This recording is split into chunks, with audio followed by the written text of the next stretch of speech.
Pax Vobis, salam damai dan sejahtera bagi kita semua.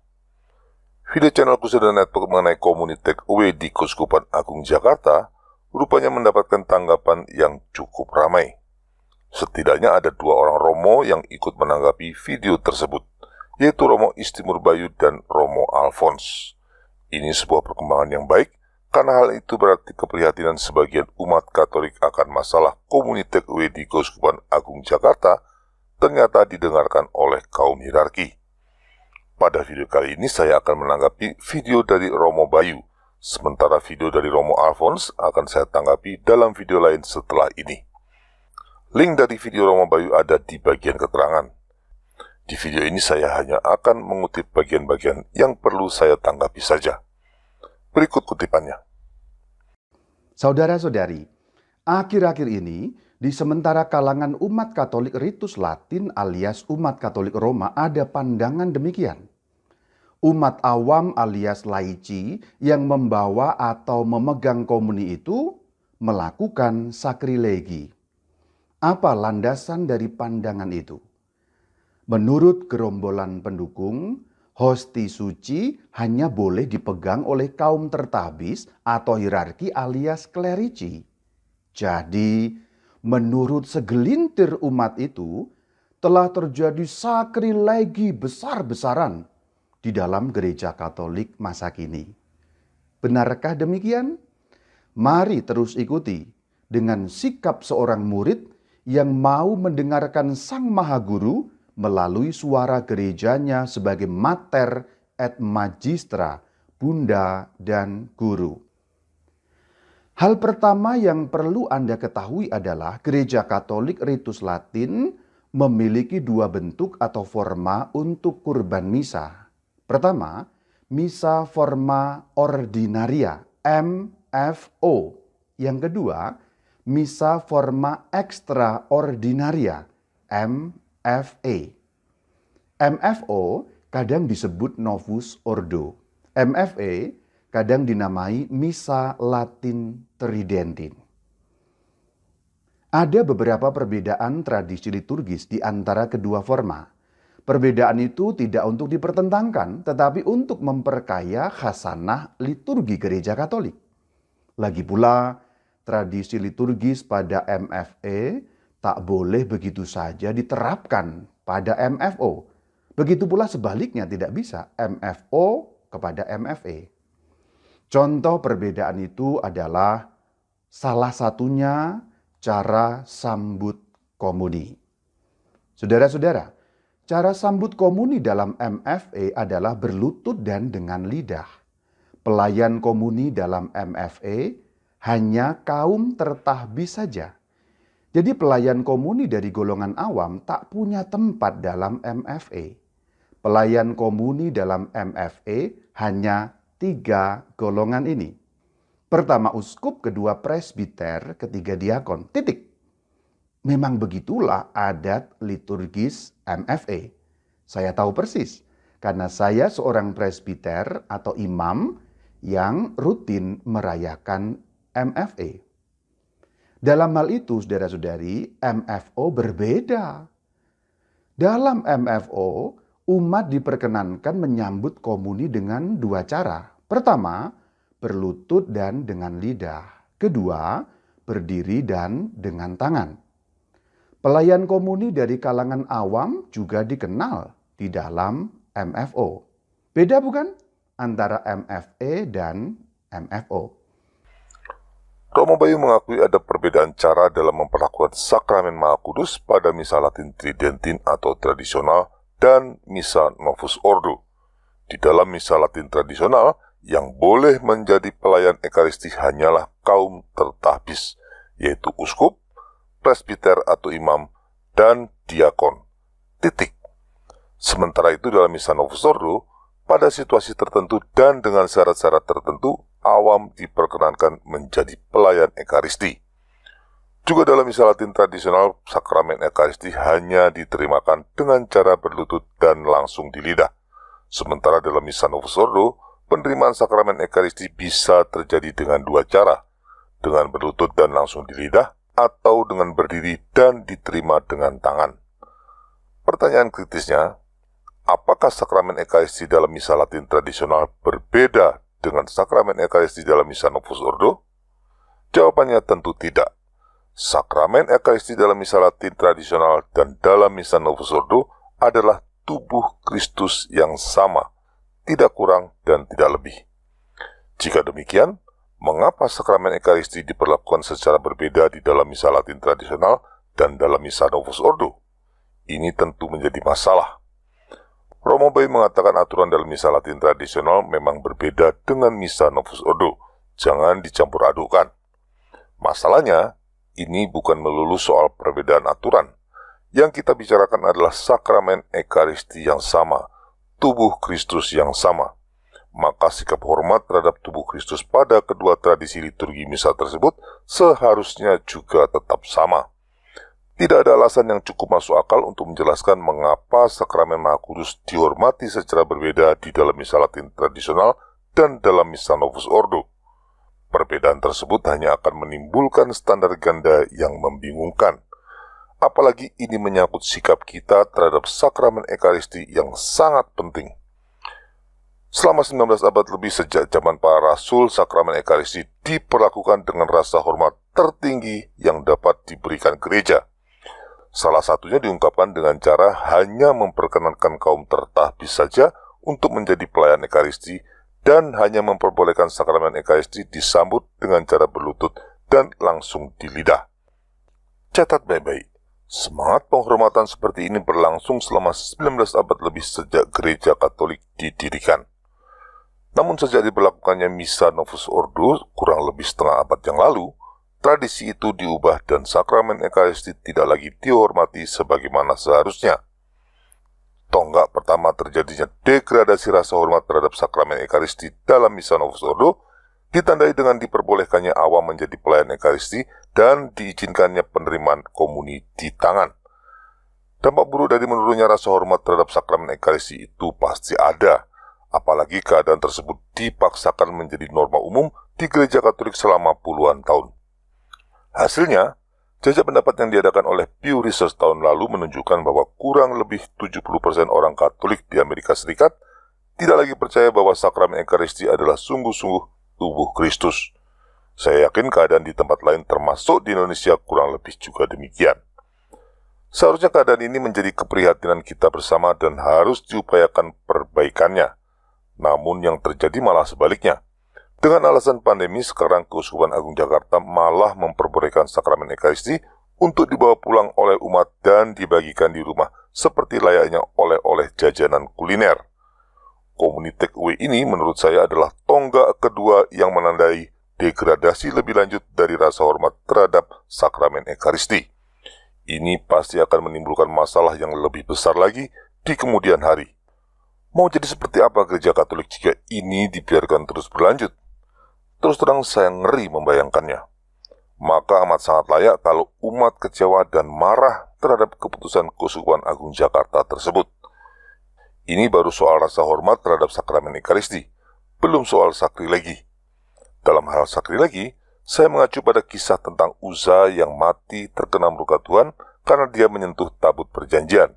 Seperti yang tertulis dalam kitab Samuel yang kedua bab 6 ayat 3-7 dan kitab Tawarikh yang pertama bab 13 ayat 9-10. Kisah ini mengajarkan kita bahwa benda-benda kudus harus diperlakukan secara khusus dan pelanggaran terhadap itu adalah sakrilegi yang dapat mendatangkan murka Tuhan. Prinsip ini tentu juga berlaku untuk benda terkudus di dalam gereja, yaitu sakramen Ekaristi. Berdasarkan hal ini, maka dalam misa Latin tradisional ditetapkan hanya tangan-tangan kaum tertahbis saja yang boleh menyentuh sakramen Ekaristi dan hanya kaum tertahbis saja yang boleh menjadi pelayan Ekaristi. Konsekuensinya, awam tidak diperkenankan menjadi pelayan Ekaristi, apalagi membawa pulang sakramen Ekaristi dan membagikannya kepada orang lain. Itu adalah sakrilegi. Titik. Apakah aturan tersebut hanya berlaku di dalam liturgi misa saja? Tentu tidak. Di luar liturgi misa pun awam tidak diperkenankan menyentuh atau menjadi pelayan Ekaristi. Itu tetap sakrilegi. Jadi logikanya ketentuan tersebut berlaku umum baik di dalam atau di luar liturgi misa Latin tradisional. Dan karena sampai hari ini misa Latin tradisional atau Tridentin masih tetap berlaku, maka ketentuan tersebut pada hari ini seharusnya juga tetap berlaku. Masalah muncul ketika dalam misa Novus Ordo yang baru dibuat setengah abad yang lalu, ada ketentuan bahwa awam diperbolehkan menjadi pelayan Ekaristi. Ketentuan ini jelas bertabrakan dengan ketentuan yang sudah berlaku selama 19 abad dan seharusnya masih tetap berlaku di mana awam tidak diperkenankan menyentuh sakramen Ekaristi ataupun menjadi pelayan Ekaristi. Apakah kita boleh membuat aturan yang bertentangan dengan aturan lain yang ada dan masih berlaku? Seharusnya tidak. Suatu aturan tidak bisa dibuat dengan melanggar hukum atau aturan yang sudah ada dan masih berlaku. Jika itu terjadi, pasti akan terjadi kekacauan. Jadi aturan PUMR dalam misa Novus Ordo yang membenarkan awam menjadi pelayan Ekaristi adalah aturan yang bermasalah. Itu harus menjadi catatan kita. Pertanyaannya, apakah suatu aturan PUMR yang bermasalah dapat membatalkan atau meniadakan dosa sakrilegi yang terjadi akibat awam menyentuh atau menjadi pelayan Ekaristi?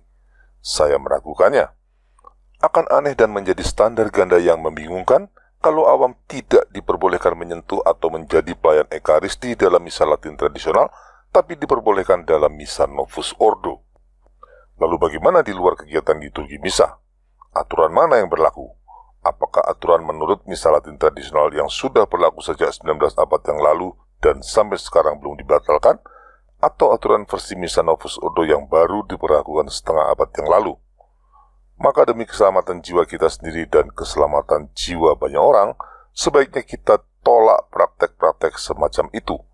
Apalagi praktek Community Kue yang baru saja diberlakukan oleh Keuskupan Agung Jakarta. Jadi apakah sekarang di Gereja Katolik tengah terjadi sakrilegi besar-besaran? Kemungkinan besar memang demikian. Apalagi dengan adanya Community Kue, maka sakrilegi itu akan menjadi makin parah. Kecuali ada alasan yang sangat kuat untuk menjadi dasar bagi aturan PUMR yang membenarkan awam menjadi pelayan Ekaristi. Jika Gereja Katolik masih sama dengan Gereja Kristus yang didirikan 2000 tahun yang lalu, maka apa yang dulu dilarang karena sakrilegi, sekarang seharusnya juga tetap dilarang karena sakrilegi. Nah, persoalan muncul ketika seseorang memiliki dan menyebarkan paham bahwa hosti suci atau komuni yang dibawa dan atau diterimakan oleh umat awam, yaitu non-tertahbis, adalah tercemar. Dengan kata lain, terjadi sakrilegi di sana. Paham itu berbahaya, karena asbun, asal bunyi. Ingat ya, kita sedang berbicara mengenai MFO. Paham seperti itu asbun, tidak sesuai dengan ajaran Bunda Gereja guru iman kita. Menilai bahwa hosti suci atau komuni tercemar karena pelayannya adalah non-tertahbis alias kaum awam, sungguh pandangan yang tidak Katolik. Loh, kenapa begitu, Romo? Karena gereja mengajarkan dalam teologinya bahwa sakramen terjadi ex opere operato dan ex opere operantis. Kalau pernyataan ini dimaksudkan untuk menanggapi video Crusader Network, maka pernyataan ini adalah sebuah kesalahpahaman. Coba tunjukkan di video mana dan di menit keberapa saya membuat pernyataan seperti yang dimaksud. Jika memang ada, dengan senang hati saya akan mengkoreksinya karena saya memang tidak pernah bermaksud membuat pernyataan semacam itu. Saya bukan seorang donatis yang menganggap seorang imam harus suci dan sempurna agar sakramen Ekaristi yang dikurbankannya layak dan valid. Sakramen Ekaristi tetap layak dan valid terlepas dari keadaan jiwa imam yang mengurbankannya. Itulah ajaran Gereja Katolik sejauh yang saya tahu. Demikian juga dalam masalah pelayan Ekaristi. Ketika saya berbicara soal sakrilegi, saya tidak bermaksud menyatakan sakramen Ekaristi menjadi tercemar karena perbuatan sakrilegi tersebut. Yang terkena dosa sakrilegi adalah orang yang melakukannya, bukan sakramen Ekaristinya. Sama seperti saat Uza menyentuh tabut perjanjian, yang mendapat hukuman Tuhan akibat perbuatan sakrilegi tersebut adalah Uza, sementara tabut perjanjian tetap tidak tercemar sama sekali.